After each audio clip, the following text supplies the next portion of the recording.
Well, we've been tracking this the last couple of weeks. We are up to 486 confirmed cases of whooping cough in Arkansas. Laura Castleman talked with doctors and parents about their fears with the spike in the illness. We do see little outbreaks from time to time. Dr. Susan Everett is a physician at Best Start Pediatric Clinic in Springdale. She's also a grandmother, so she's got her eye on the rising numbers in whooping cough cases. What most people notice is that they had what they thought was a cold, but then their cough lingered for months. And you have episodes, so spasms of cough, basically, instead of coughing all day long. But that's not the same case for infants. Younger kids, and especially babies, may not present the same way.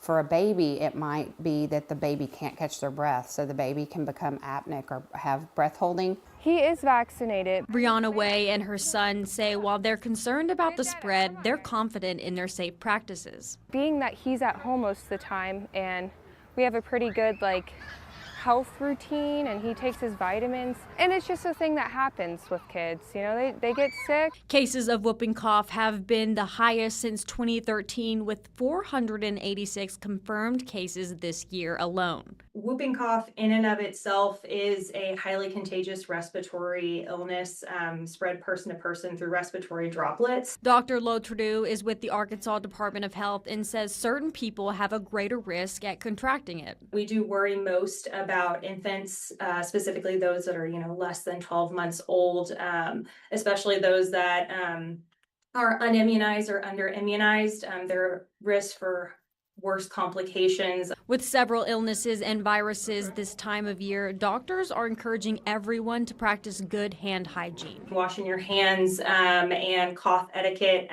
around your friends and family members as we go into the holiday season.